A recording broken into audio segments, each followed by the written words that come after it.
Alrighty, so we can go ahead and get started. Um, All right, Lori, you ready, Okay. Lori? Alrighty, so welcome to the public community meeting. Oh, she's not ready. Okay.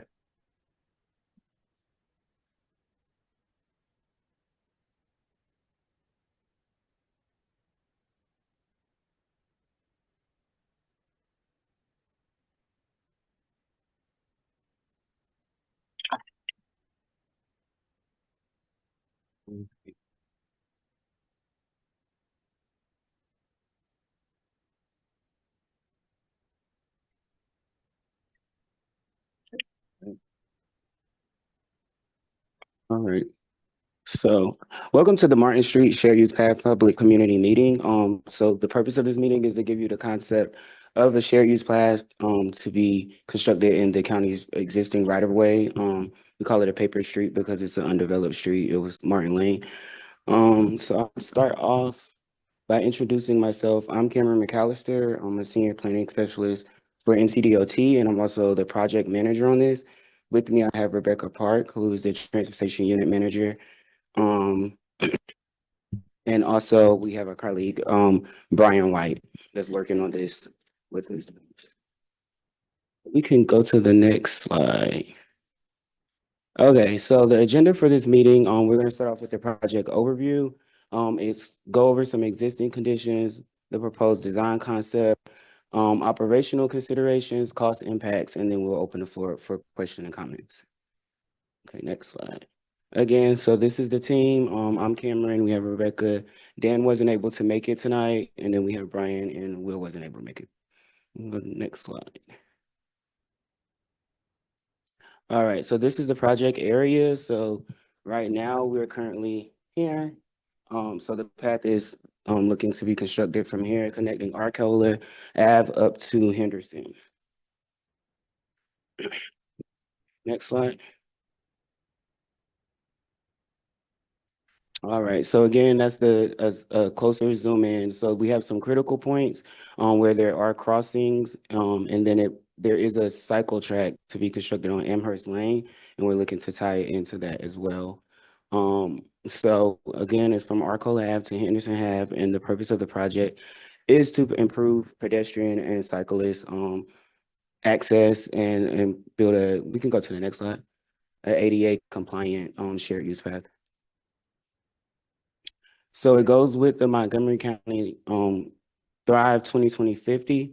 I mean, yeah, 2050, which is a general plan to make it more safer for pedestrians and cyclists to travel.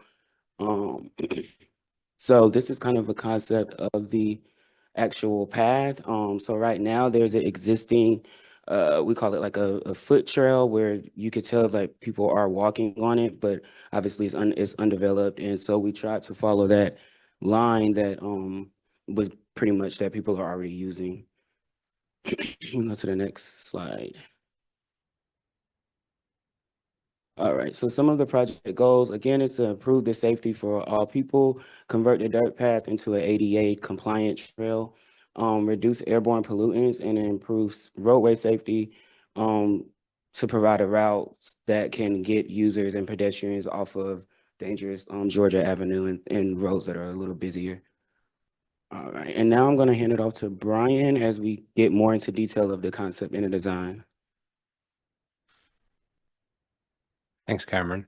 Again, my name is Brian White. I'm a consultant, but a trail engineer by trade, and I'm assisting DOT with this project. So here's what we're considering as we're developing a concept. And just to be clear, we are currently in a conceptual stage. So this is nothing is designed yet. This is just closer to lines on paper than it is to an actual design. But we have, while putting these lines on the paper, we are considering some of the following uh, design guidelines, basically. And and primary, it's okay. You have a goat path now, a donkey path. But if once you pave it, you're going to start adding stormwater runoff onto property. So our primary consideration here is not to do that, right? To keep any new runoff onto inside of the county's right of way. Definitely ensuring ADA compliance, which some of you may know already if you've used it, is going to be a little bit difficult. There's going to be 2 mid-block crossings, and we're going to tie into Amherst Avenue cycle track. If you don't know what a cycle track is, it's a basically bi-directional bike lane on one side of the road, separated with, in this case, I believe it's going to be separated by concrete curb. This is a separate DOT project that's going to happen irrespective of this project here. Again, the entire project was within the county right away, and we don't anticipate any property being touched. That's kind of our main goal here. It's not to touch property, whether we're grading, whether we're installing stormwater management facilities. It's not to touch anybody's property. Next slide, please. Next slide, please. These next couple of slides are going to be pretty quick. They're just sort of existing condition slides. So this is Arcola Avenue intersection, and so this is you standing on Arcola looking north. That's looking west toward where we are. That's kind of the other side of the south side of the street, looking north toward the path. Right here, as you can see, there's not a lot going on there right now. Next slide, please. On the Hermitage intersection, you can see the go path on one side and sort of a gravel driveway, pseudo driveway on the other side. Well, not really pseudo, it is a driveway. Next slide, please. At Parker, you have a go path to the south, and to the north you have the unconstructed roadway. This is the intersection, I guess, of the paper street that Cameron referenced that was never built. I believe one of the residents uses this as an access point as well. Next slide, please. And finally, at looking south from the project terminus at Henderson, you can see the goat path, and it's signed for no motor vehicle access. Next slide, please. So why are we doing this, and what are we looking at here? Well, generally speaking, we're trying to avoid Georgia Avenue. We can see where, these are all car crashes and bike and pedestrian crashes. So we're kind of trying to avoid people having to walk on Georgia, kind of for any reason at all, but specifically for local residents to avoid, walking to Wheaton Regional Park or to the Library Community Center without having to get on Georgia. Reduce crossing times, make it ADA compliant, make it generally more comfortable for everybody. Next slide, please. Some more operational considerations. Again, this is getting people off of a high stress route, just providing a direct route for biking and walking. The county has a stress map, and Georgia Avenue is a high stress biking route. If you couldn't have guessed that. Next slide, please. So what are we looking to do here? We're looking to put in a 10-foot trail, 10-foot path, similar to what you see here. Crosswalks and signage at intersections, potentially lighting, and stormwater treatments, because we have to do that. We have to monitor stormwater and manage it on site, and connecting to the Amherst cycle track on the south side at the intersection of Amherst and Arcola. Next slide, please. So some of the design considerations are, other mid-block crossings. These are pretty low volume roads, needless to say. So there isn't a ton of traffic, but there's still, there isn't a place to walk. You have to walk in the street. So we're mindful of our design for the mid-block crossings. We want to be able to cleanly and easily tie into the Amherst cycle track in a way that makes sense and is safe. We want to manage stormwater again in county right away, and ideally, something that's low maintenance, that's not going to have any kind of standing water. Next slide. Just some examples. I mean, this is probably too much what you're saying in this example here, but some examples are just rain gardens, bioswales, grass swales, microbiome retention, just stuff that that keeps the water on site and draining into the ground quickly and into the county stormwater system. Next slide, please. So just by way of a quick and dirty sketch, here's what a before condition is. There's basically nothing, houses on both sides. Maybe there's a fence. Next slide, please. And here we're just looking at something like, just basically a two-way facility. We're showing cyclists, but it's a shared use facility. Probably be a stripe down the center, but maybe not, because we don't expect a ton of volume, particularly a ton of cycling volume. Next slide, please. So I'm going to turn it over to Cameron to talk about next steps, but we do have a drawing in the back, and we can kind of hover over that and look at it and go through some details that we can after this presentation.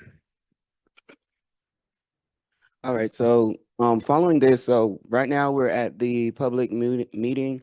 So again, this is to get your feedback and questions, comments, or concerns. So that right now that's where we're at.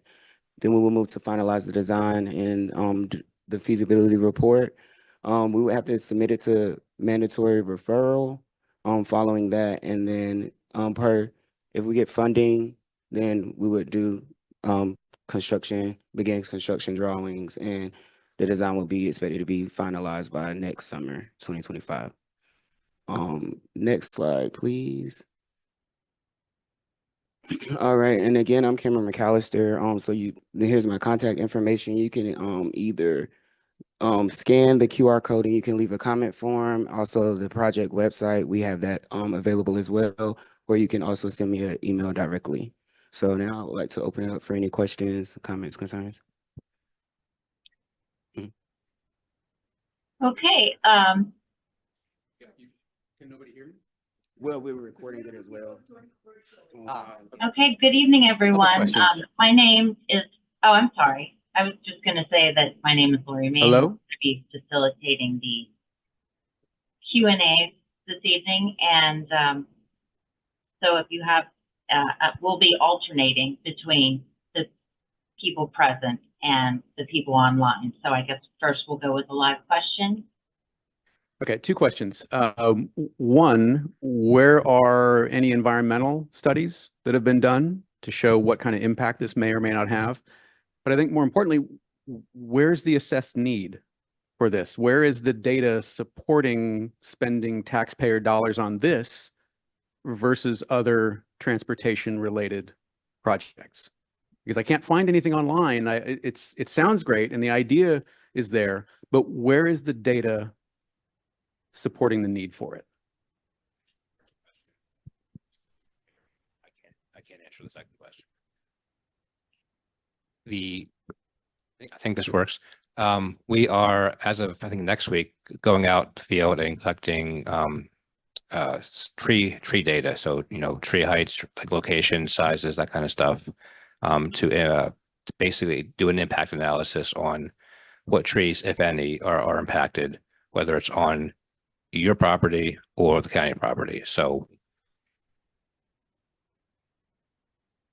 it depends how it's constructed, to be fair.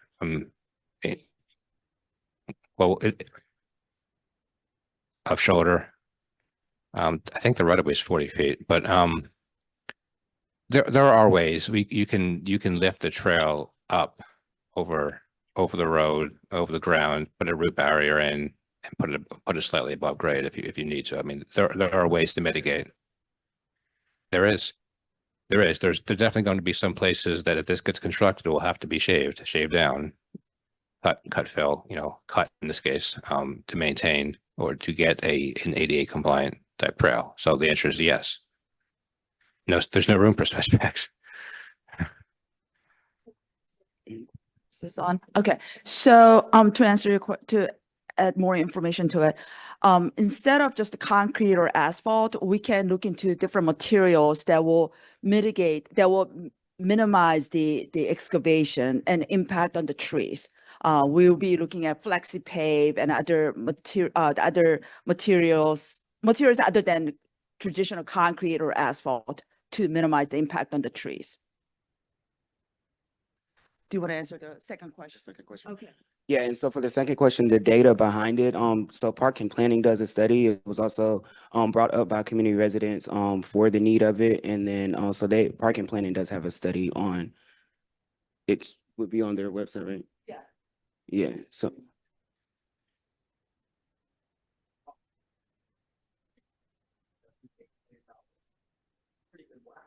Shouldn't be that close. not that much. 3 blocks, 1,200 feet. stretch. Yeah, no, it's not that We much. don't have a cost. That's for all. Yeah, that's overall.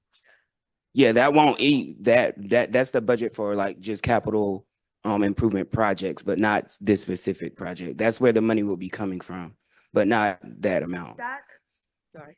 That is more like umbrella project. Okay, this is a tiny portion from that.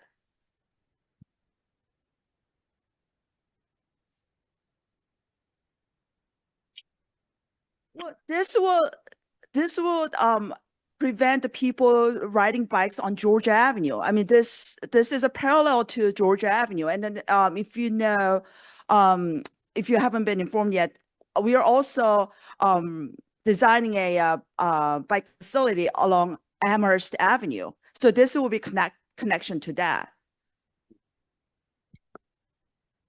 I will take the question from the Online, and then we'll come back to you. Lori, do you have a question coming in?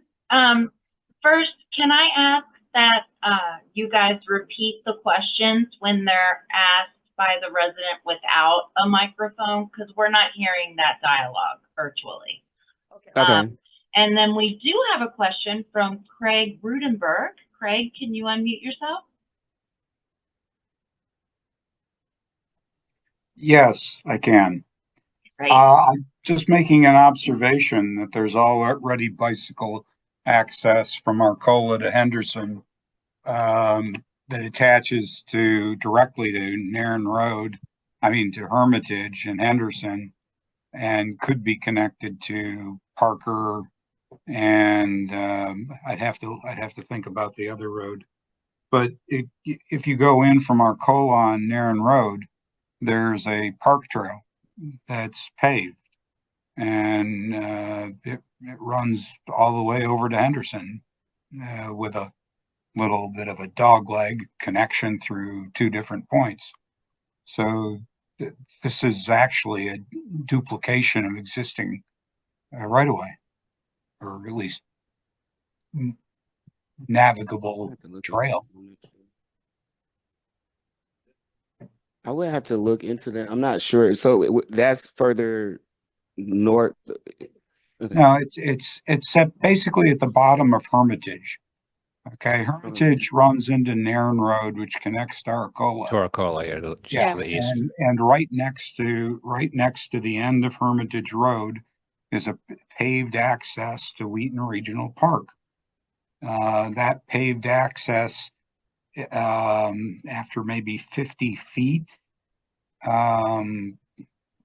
continues. It has a branching intersection within the trail, and admittedly it's a little hilly, probably not ADA compliant, for at least from that direction. But if you continue straight, that paved trail curves around, goes into continues into Wheaton Regional Park, and as it curves upwards in a circle back around to Parker Avenue, there's a little cut through that goes directly to the end of Henderson. It used to be that Henderson used to continue down into the park and service two different residences, at least one of which has been demolished at some point in the early part of the 2019 or 2020. But it does connect Arcola to Henderson right now. Sure. Couple things. One, to the previous point, I'm on Bernard Drive. And when I moved to the area, I primarily was walking or biking back and forth from the Wheaton Metro. One of the reasons I almost didn't move to the area is because it's awful walking on Georgia Avenue. There is this other way, but as a walker, maybe a biker less so, but biking down Arcola is not lovely. It's still pretty busy. It also, I don't know how much it would add to the trip, but considerable, especially if you're walking, I think a mile at least, depending on where you're going. And if you're going all the way down to Arcola, going down Nairn and then up through the forest and then back up to try to get to the rec center, I think we should Google map that, because that is not small when you're not in a car. So I use that path as well, but I would never use it to get to the rec center. So thinking about, I have an 8 and a 6-year-old.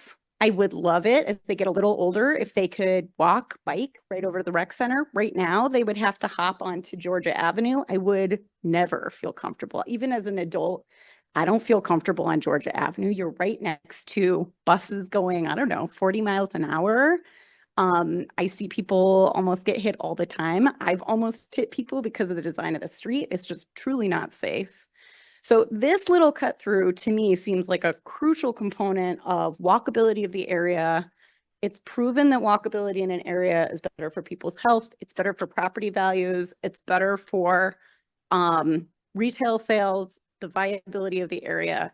And when we look at these couple of streets, the fact that they don't have a connection in the middle really decreases the ability to have foster neighborhood, in my opinion. But also just, we have this incredible rec center library, and yet really from all the way from Shorefield to Arcola, like very challenging ways to get there that just aren't safe. And the whole point is that this should be for the community. It should be easy. But like right now, from just that short distance from Bernard Drive, we drive here with the kids because I don't want to walk with them on Georgia Avenue. Well, put your microphone here so people doing virtually. Why would you not walk from Bernard to Henderson and just that one little, down Martin and then up? I'm sorry.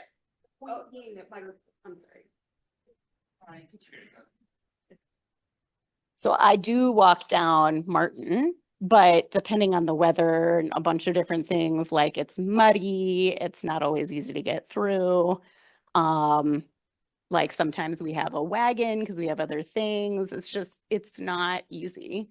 I walked here today down Martin, partially to remind myself like, okay, what's this look like? And, have it front of mind. So certainly, but I mean, that's the point, right? We want to make that more accessible. And certainly from Arcola coming up, that is not passable. The other day I tried to bike. I had to bike to Kensington for the Crazy Mark thing to avoid the red line problem. And I thought, I'll just take this cut through. And I got to the part where I have to go from, I don't know, what is that, Hermitage to Arcola on a bike. Yeah. And I went, oh man, I'm going to die. This is bad. I can't go down here. So like a properly paved path would have made an enormous difference. Instead, I had to take like a very different route to try to be safe. Well, thank you for your feedback. Okay, so we'll take a question from one of the, ma'am, I think you had your hand up. Maybe while you're thinking back, does someone else has question in this room? Okay. I was going to ask, what makes you think that people will start using that path rather than taking Georgia Avenue? People that are going on Georgia Avenue, they're in a hurry and they're not leisurely taking their children. And I don't think that's going to change. The people who are taking Georgia Avenue now, I don't think are going to start taking that path. So that's my question. I think there's no option right now other than take Georgia Avenue. I think this will help bring the people. Our job is to provide safe pedestrian and bike facility for residents and commuters. But We haven't conducted the study. we haven't conducted a study on how many people are taking Georgia versus using the path, but being that there is a demand for it and there's already a goat path where you can see people are taking the path, if a facility is provided, people will use it.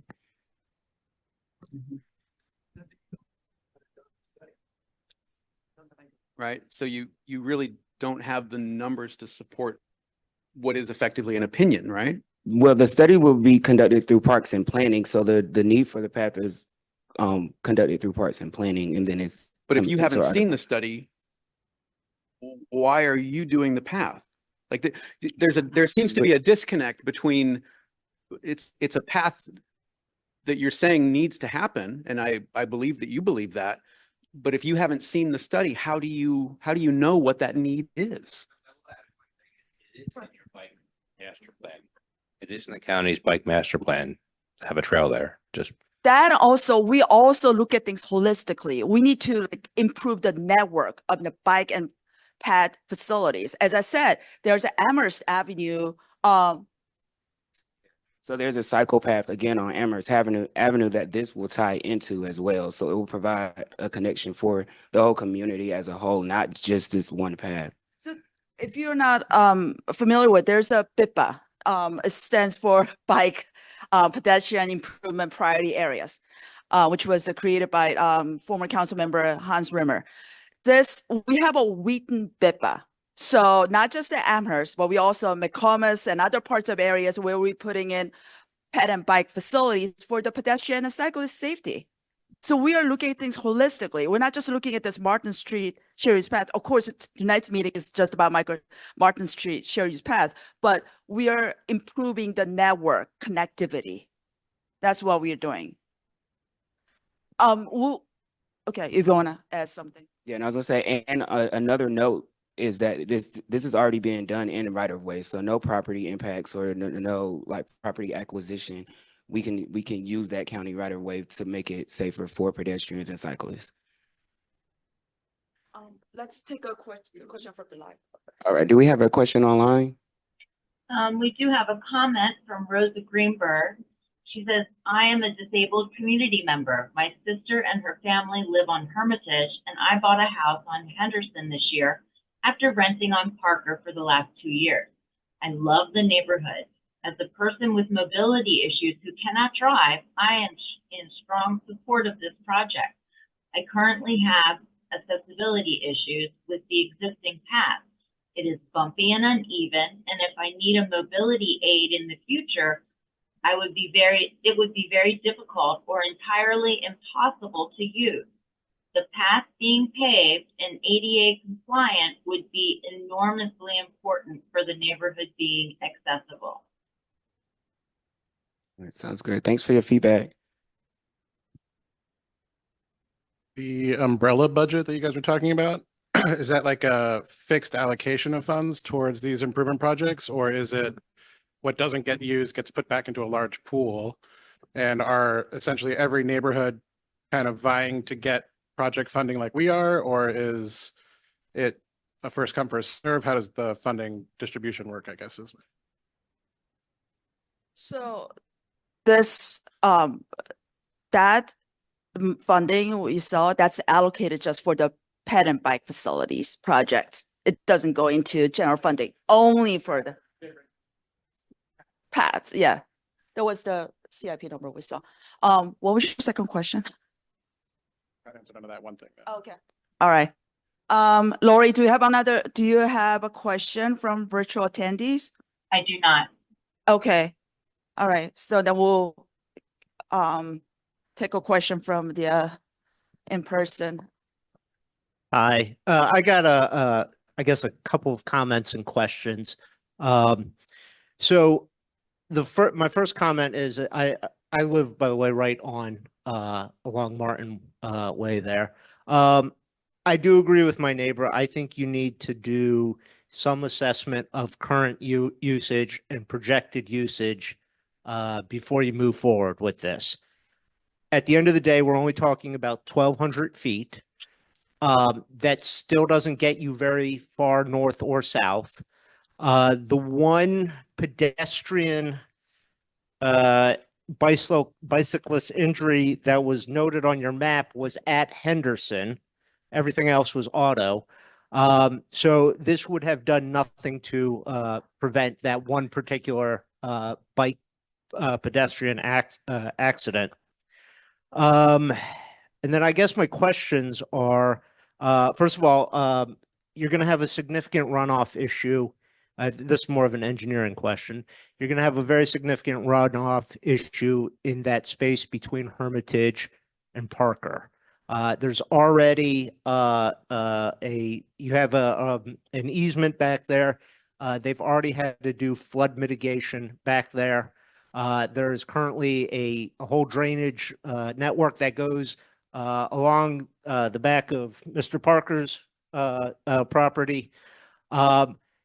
You start paving more of that, as you noted, you're going to start getting a lot more storm runoff. So I do think that needs to be addressed more in depth.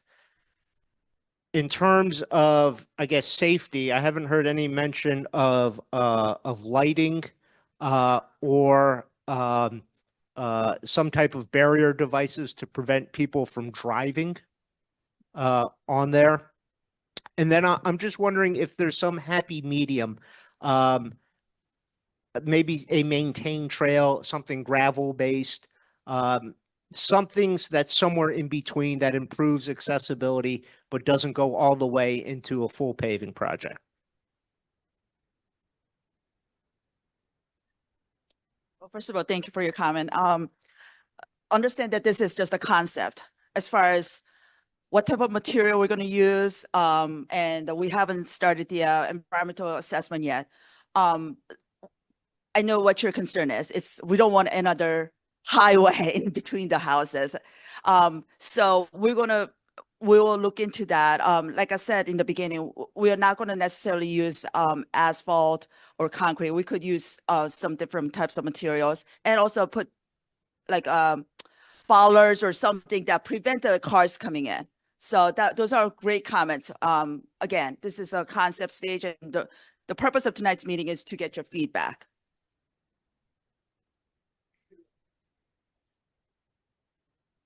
Can you address, though, the fact that you have mentioned improved pedestrian safety along here, but we're only talking now about 1,200 feet. What are you really adding? People still have to, if they're still moving north-south along Georgia, they're still going to have to go out to Georgia when they get to Henderson. So what exactly are we getting here?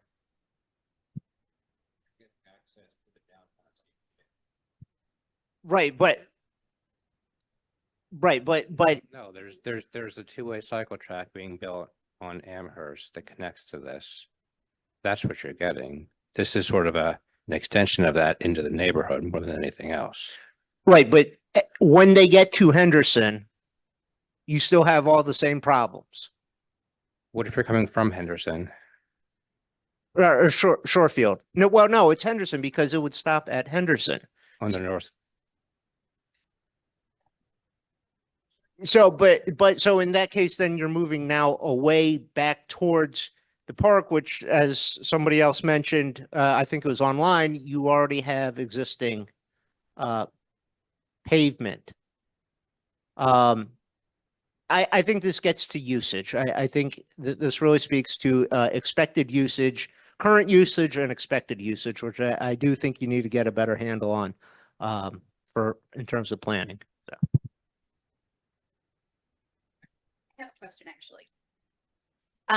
Thinking about understanding current and expected usage, as you mentioned, the goat trail already shows that people are walking back and forth on it, and the fact that there's no grass growing there. And I walked it today, and there's clearly no grass growing on the path. I don't know if it's possible to quantify that or how you quantify that, but I'm curious if there's a way to quantify potential future use, given that it's not yet what it will be. Because I hear Well, it's Mine- easy. You look at the number of people who are moving north-south along Georgia Avenue, Mhm. and then you extrapolate from that, okay, some percentage of that, some reasonable engineering estimate percentage of that is going to migrate inwards. And that's how you come to a number. Yeah, that's why I'm asking them how one does that. I'm just curious. There's also something called induced demand. So Mhm. if you build it, they will come. If there are people that aren't going north and south because their only source of movement is Georgia Avenue, Right. then you're restricting a whole bunch of people that are moving. So there's two ways of looking at it. It's I know what you're getting at, and I've struggled with that whole thing my entire career. It's very difficult to predict. Even cars were wildly off when we predict cars. Just so you know. That's basically what I was going to say. I don't think we can quantify how many people don't use Georgia because they don't feel safe on it. I mean, I live on Arcola. I walk to that shop, and I'm like to walk. I walked to that shopping center once and never did it again because I didn't feel safe on it. So I just don't access it unless I happen to be driving by or something. No, I wouldn't. Not. Mm-mm. Right, then you go to Bernard. And then you go up Shorefield. Right. You can also walk down Henderson and right into that shopping area. Very easily. Right. No, there's a walk through the Norton home area, there's a sidewalk. Right. I've gone with the kids. Right. So, and I also wanted to ask about lighting. I mean, I have a daughter and she doesn't like to walk her dog on Arcola because she gets a lot of yells from trucks and stuff, and she really doesn't like that. It's a busy street. And she uses this path, but she's reticent and she's very careful about what time she goes because parts of it aren't lighted, are very wooded, and don't really feel safe either. So she's, we have this amazing space and she's really not accessing much of it because she doesn't really feel safe. So I was going to ask about lighting.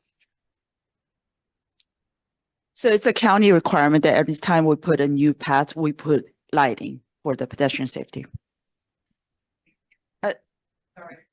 Right, but I see the other side of it, like what happens to this area that is very wooded now? I mean, you're walking over tree roots the whole time you're going down this narrow little path there.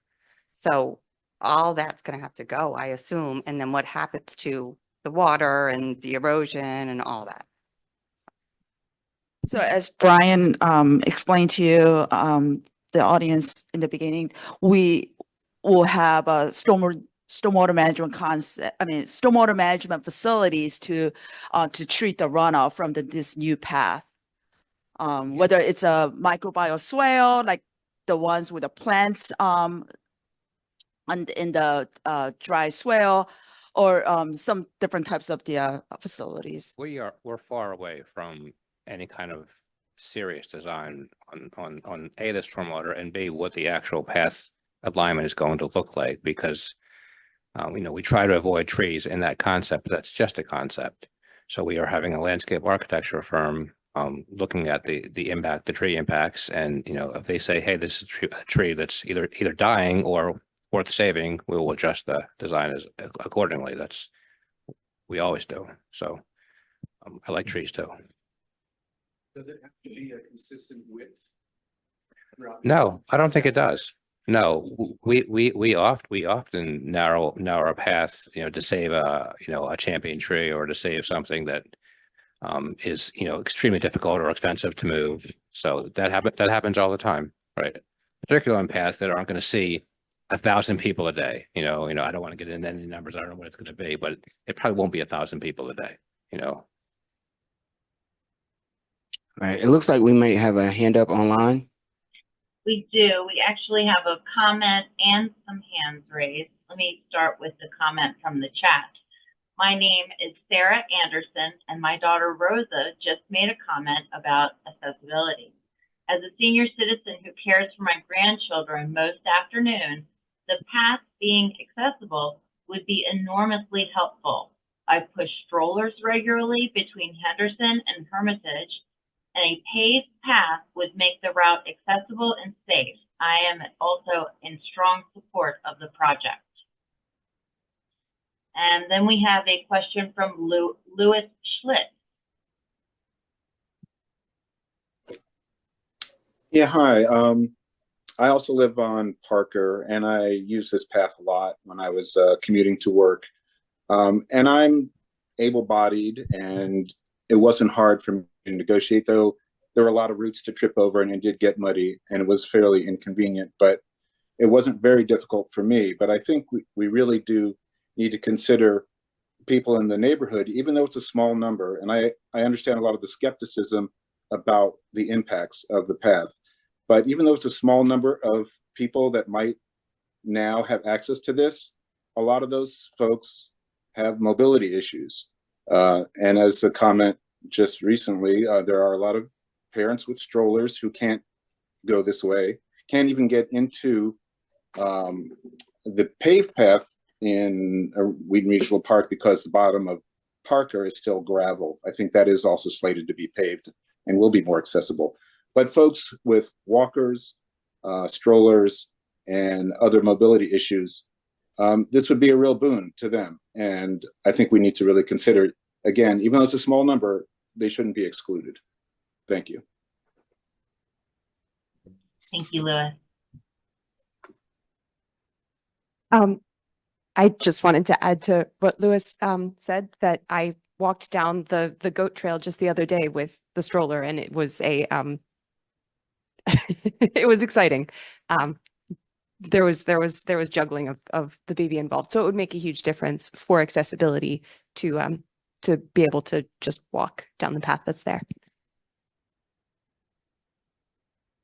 So as we think about the challenges with figuring out how many people would really use this and thinking about, is it worth it, whatnot, I want to just flag, as I was thinking about this today, connecting Amherst. There are a lot of people who live on Amherst, families who would benefit from being able to cut through. I think a lot of people have no idea. It took me years of living in my house before I was aware that this cut through existed, and certainly coming from Amherst, you don't see it visually, but there's a lot of folks who are there. No, you don't. If you're on Arcola and you look up, it looks like you're going to walk into someone's property. Coming from Amherst, if you were to walk up that goat trail, because it's like hiking, you're like walking into to go to go to your house from Amherst, not to go to this facility. That's what you're referring to? I want to make sure. I'm talking about that initial first stretch from Arcola. Right, but if you're coming to this facility, you wouldn't need to go that way. You would just go up Amherst or up Arcola. It goes beyond this facility. Right, that's why I'm asking. That's trying to clarify what you're asking. Sure. My point being, in terms of like use cases, if somebody wanted to go to H Mart, if somebody wanted to go to Wheaton Regional from Amherst, that path has to be Georgia Ave right now. But I'm hearing that there should be an assessment of need.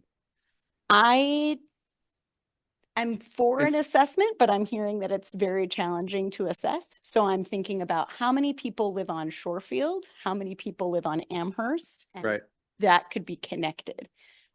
There's a significant. It's an assumption. Well, there are actually a lot of people who live there. No, I know that, but in terms of people who would use that, that's where some of these studies come in, rather than just assume that everybody that lives there is going to use it if it's built. Yeah, I think of course, this has to be an opinion. If we surveyed people and asked them, is there a cut through from Arcola that goes through this? I would think that a lot of people don't know it exists because it took a really long time for me to find it. And I really, really wanted a better path. But yes, my opinion.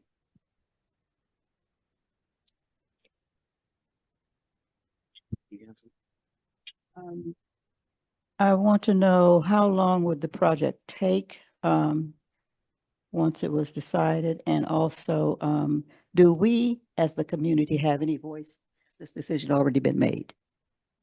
So the schedule, once we would go to mandatory referral, the final design concept is slated maybe next summer, but it does depend on the funding for construction. But you would be looking sometime next summer. Actual construction process, we would actually know like how long it's going to take to build and everything once we get to more of the final design. Right now, this is just a concept. And yes, you do have, it's not finalized, and nothing is 100% right now. And that's why we're having this meeting, to get your feedback and everything, so so we can have the public's opinion. So who currently maintains Martin Drive, and why are they not being asked to make it safe to use? So essentially, most of it is relatively acceptable, I would say, as a user. I do live on the side of it, so I do have a pretty good reference to it. The part from Hermitage to Arcola is, I think, what most people consider treacherous. So why is it that the people who are mowing the path right now, why aren't they maintaining that portion as well and fixing the essentially dangerous area of this current existing path in our neighborhood? I think the mowing of the path is done by the guy, Rick, that does the lawn service, and he has houses on Parker and Hermitage, and he drives his tractor through. Mows the path. Like county services mows it. So why isn't county services maintaining it also? So that's why we would build this facility, and then that's what we would maintain. So that's why we're looking to make it safer with this project. But it's like, why build something if you can start by fixing what's already there? I mean, if they even just fix the grade at the bottom of Hermitage, put a sign here that says entrance to Martin Ave path, and then flatten out portions that are treacherous and like go through and clear out the trigs and all that stuff. Why do they need to start with building rather than maintaining and seeing how that goes? Like, I just don't get why it's the leap to create something. Well, I mean, this is a shared use path, so it's not just for pedestrians, and have to make path that's comfortable for the cyclists too. Cyclists at all ages, Maintaining it. Why aren't they maintaining it properly? And why isn't that being brought up in the project scope? Basically, we're saying we're going to take this broken down section and build over it and do everything to do that, when the city should already be taking care of it, and then we can enhance what they've put in. I don't get why it needs to come out of separate project funding when it's already in it. We're not creating a pathway. Martin Ave exists, so the city's maintaining. The county union, yes. Why haven't we gone to the county and said, fix it, like you would any other pothole or road issue? Why do we need to have a whole separate project? But that's not, when we design these bike facilities, we design and conform to ADA guidelines. There is a requirement. We can't just, I know this is more like a people's trail right now, but that's not ADA complied path. So the same rules that apply to, if Arcola were not ADA compliant, who would take care of that? The county. So why isn't the county taking care of this? County will not take care of this. County will take care of it when the path is built. Right. Right now, it's not developed, so there's not really much for the county to maintain. You're telling us it is developed. We're enhancing the developed drive. So if there's something that Martin Ave exists and is maintained by the county, but they're not maintaining it. If the county were to maintain Martin Ave properly, the ADA compliance route would be far lower of a budget project and far lower impact in general, because you'd be fixing portions rather than saying this whole section is needing to be replaced. You have no idea once it's properly maintained, like a street would be. Like, I guess I just don't understand why we need to build something in order to fix something rather than just fix what we have and see if that actually like works under what the county's already regulated to do. Right. It still wouldn't be ADA compliant without going in and being able to grade it and make it more feasible for usage. So what's existing now, I mean, I've walked the path as well, that wouldn't be able to be maintained in order to make it ADA compliant. But I'm saying the county is responsible to make it compliant. Why should we have to go under this separate housing project funding, apply for all this? They need to do this just like they've done any other street. But this is a street that's not developed, so it's not being, it's not being maintained. It's just in the right of way, but it's not a street that's going to be maintained as a street because it's not developed. So who's currently responsible for Martin Drive? So why doesn't the Department of Transportation have to maintain Martin Drive? To Just what- be safe to walk on. From everything we're hearing, it's literally not safe to use as the Right, footpath intended. So why are they not stepping in to do it? because it's No, this is creating, like you guys said, this is creating a facility that connects to a bike program to create a more bikeable community. That's great. I love it. But frankly, if they just came in and fixed a lot of the issues that prevent people with standard mobility from using it, even then the cost to develop this bike path would be extremely mitigated, because we could also then use a legitimate feasibility study and usability study, because if people can walk on it, even if it's not handicap compliant, we can get a better sense of who's actually using it in the community. We already know handicapped people cannot use or access this trail. So I guess I just don't understand why we need to go through all of this phase project planning, just to do something the county should already be doing. Outside of creating the bike path, maintaining Martin Ave should be a county responsibility, Martin Drive, I'm sorry. So why isn't that the first step of this project, is make the county update it, and then we come in and say, looking at this, we need to put an ADA trail in. Rather than saying, as is today in bad shape, let's take this big project and create all these changes. It seems like we're putting the cart before the horse. You know, you got to build that was a poor analogy, but essentially, you know, if you're going to put a road in, it's going to be maintained by the county. Why is the county not maintaining this as the first step, rather than us diving in, changing everything about it, and rebuilding something new? Yeah, it seems like we're laying a project in that will cost a lot more than if we had the county who's responsible for it today. I mean, if this is a person's property, the owner would have to fix the problems, then the application of enhancement could be done. So why is the county operating differently? Why does this project come in and say, we're going to just change everything about it first off to make this thing, rather than getting it in a working condition and seeing if it's used? And then once in a working condition, you can say, okay, now we can enhance it with this project funding that makes our community more accessible. Or- You might Or- not expect you to have like a solid I answer. mean, what we can do when we go back to the office, we'll talk to the Division of Highway Services, what kind of maintenance that they are doing. Division of Highway Services are one of the 5 divisions in the DOT. They does the roadway maintenance. They cut trees, and we can circle back to them and ask them what kind of maintenance they do. But as I said before, we are putting in that's ADA compliance facilities. We can't just, patch the potholes and then say, okay, this is a path. So why don't you go? We have our obligation is to provide that's ADA compliant and safe. And whenever we put path, we need to put lighting along that. That's a county requirement, Well, because right now there's no, it's not adequate path. I'm talking about the street. Hermitage has no lighting past this pathway. It's pitch black down the street. There's one light. Okay. So But whenever we put new facilities, for light, I guess we're mixing 2 things here. If you want to request lighting, there's a traffic op email that you can contact the Division of Traffic Engineering for the lighting.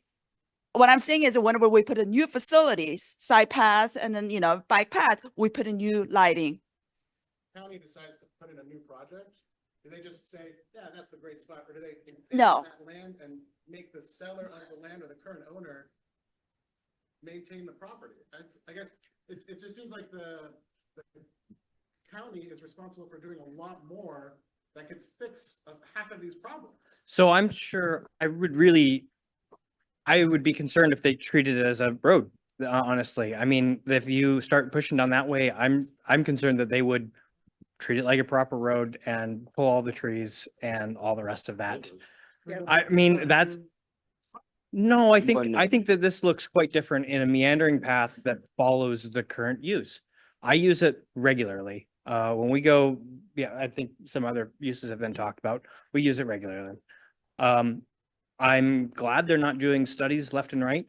I want to see it driven by demand, and I hope that meetings like this are showing that there's demand for some of this stuff, and then we can. I think that there's communities bringing forward use. Down the street 5 times a day with my dog. I don't see a lot of other people. I don't see bikes. I don't, every once in a while I see people, but I've been walking this street 5 times a day for the last 6 years. Hard to give you the added evidence that you're missing. Anyway. Yeah, so we will continue to look further into it and more usage studies. I'm going to go online. It looks like we have a hand up. We do, Cameron. Let's hear from Craig Rudenberg. I'm wondering, I've been listening to this and I've been wondering, is it possible that you could change the emphasis here? I have a lot of sympathy for the people who live in the neighborhood who are looking for a cross neighborhood route that is ADA compliant for pedestrians. But I still don't see the need for a bicycle path. And I understand that it would connect to the Amherst Avenue cycle track, but that's not a particularly, compelling argument for me when you could put a bike lane down Arcola Avenue to Nairn Road, and then they could use the pre-existing asphalt path through the park, which is not that much longer. It's anyway. So could that be considered that this would be a pedestrian only path?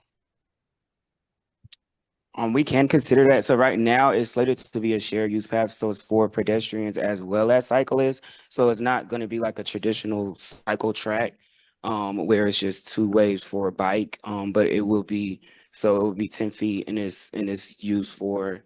Yeah. Well, my experience has been that when you have that honestly, bicycles and mobility challenged people don't mix. I'm a bicyclist myself, okay, but I honestly deplore the social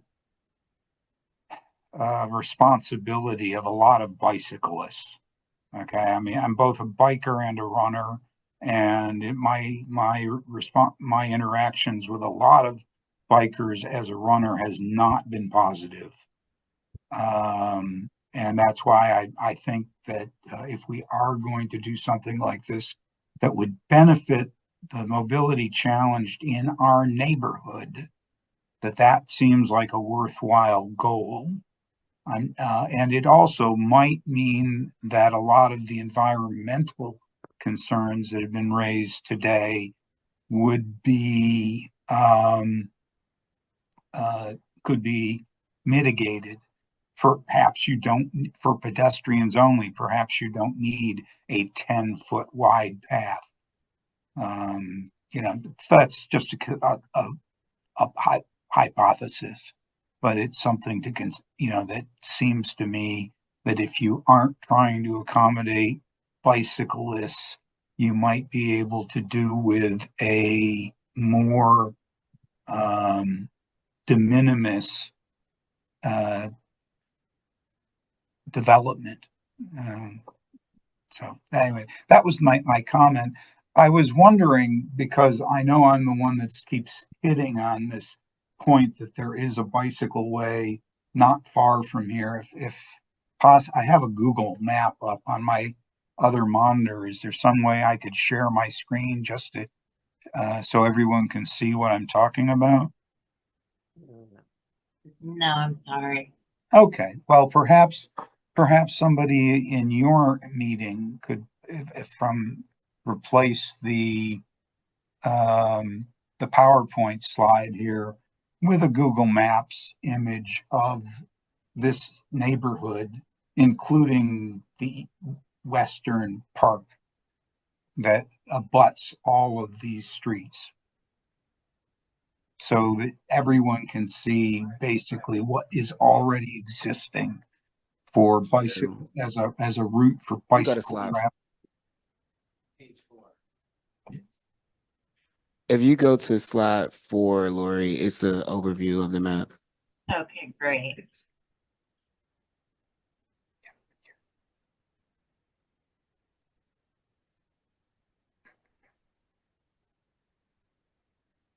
Yeah, okay.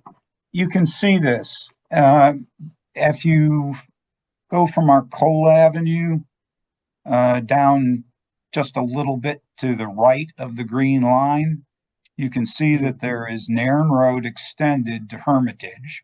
So by the way, whoever it was that was talking about they don't like walking up Arcola to the facility, you can walk up Hermitage to the facility just by cutting in from Arcola on Nairn Road there. That's all, that's two-way vehicular highway. But if you continue that line on that path, you see that it goes almost all the way over to Henderson. And as it curves around to the left, there are two cut throughs, the best of which is the western one that will take you directly to Henderson, which you can then take to Barnard.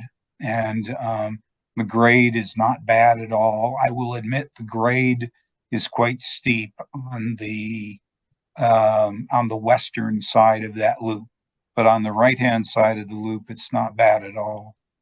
I'd also, the other thing I've been meaning to mention, but I didn't know where to interject it, is there really aren't sidewalks that I know of, at least not on Parker where I live.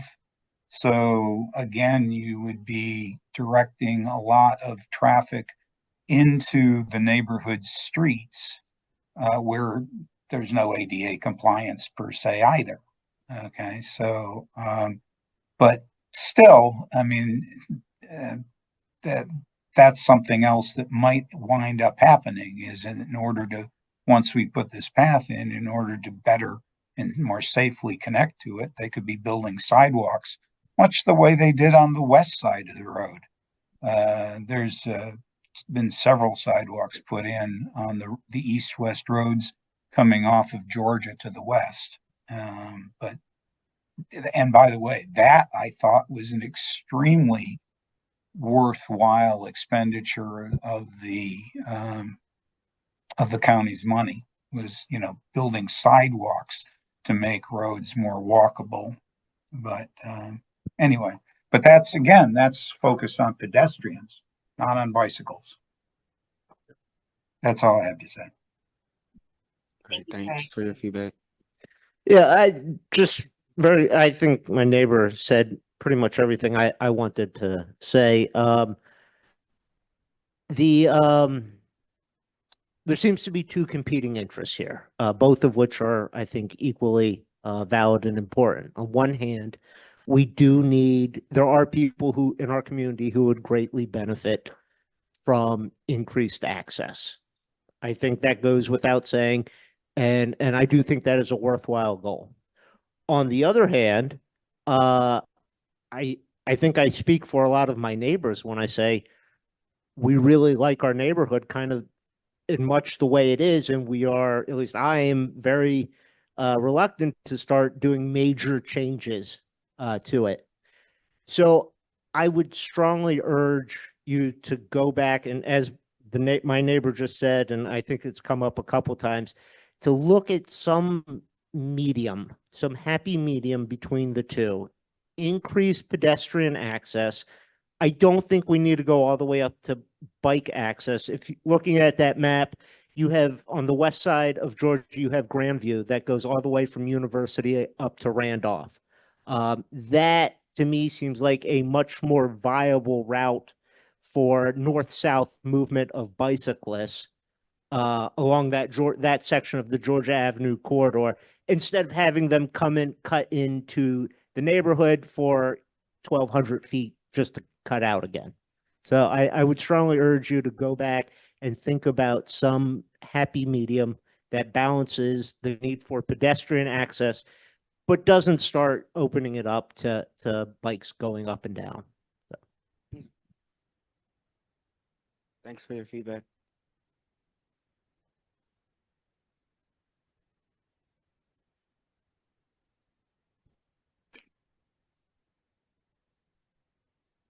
So yeah, I would just like to touch on the lighting point.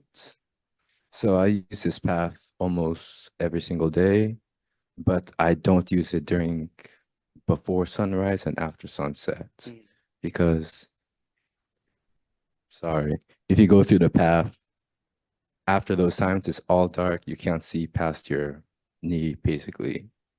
So yeah, I'd like to see a lot more lights if you do place it down, because some people were talking about the wooded path. There are no lights there. You can't go there during the, yeah, you cannot go there during the dark time. Yeah, thanks. So as we mentioned earlier, it is a requirement to have lighting. It's not shown here. This is just the concept design, but that would be something that would be displayed in like final design lighting. All right. Do we have any more questions online? We do not. Oh, actually, Craig Rudenberg just raised his hand. Thank you. It was on the lighting issue. I understand ADA if we put in a pedestrian wheelchair capable ADA compliant path, there's going to be some sort of lighting. I would hope that there would be in the design, it would focus on relatively low level lighting. Possibly, I happen to go to Wolf Trap in Virginia quite a bit. I park in their Barnes area, which is about less than a mile, but more than half a mile away from the Filene Center. And I walk there after the performances at night. And that park area has the lighting done with basically posts that are maybe knee high. And it provides ample lighting for safety on the path. And I would just want to put out there that I think that approach would be much preferable, particularly to the people who are going to be most impacted by this path, which is not me, but which are the people whose homes will border the path and currently do border the path. Any lighting which is going to be as close to their houses basically as it is to the path is going to have a deleterious effect on their quality of life. So if it's not kept down and limited, that's it for me. Thank you, Craig. So during the next design phase, if there is one, there will be a lighting plan that will show impacts to not just the trail, how much the trail is lit, but how much it spills out across people's yards. And there are definitely a lot of ways to mitigate lights. You can lower the wattage, you can put shields, you can have downward facing lighting. I've heard a lot of complaints about the type of post lighting, the bollard lighting that the gentleman was talking about, because it doesn't get up to your face. So that kind of bollard lighting is for your feet. It's not for security lighting. It's not for seeing your actual face. So it's probably not going to be the type of lighting the county goes for, but there are a lot of ways to mitigate the impacts of lighting on adjacent properties. You mentioned the tree study will be happening basically as the next step. Probably next week. Yeah. Okay. Does the results of that become available to the community, or is that in project only? That's up to the county. I mean, it's a tree survey, so it's here's a tree, here's a tree, here's a tree, here's the root ball, here's the size of the tree, here's the condition of the tree, and mapped out on a map. I mean, I think a lot of the concern is the visual impact and the environmental impact on the path. So if we could have some breakdown of it. I don't think most people would understand what the report says. But even if it's, ChatGPT asked to process what this could mean and clearly state that this is an assumption, blah, blah, blah, whatever it is, basically tell us what you find. Not that, yeah, we did the study and we're going to move to the next step now. I think an important part of this project will be revealing the results of all the studies to the community itself.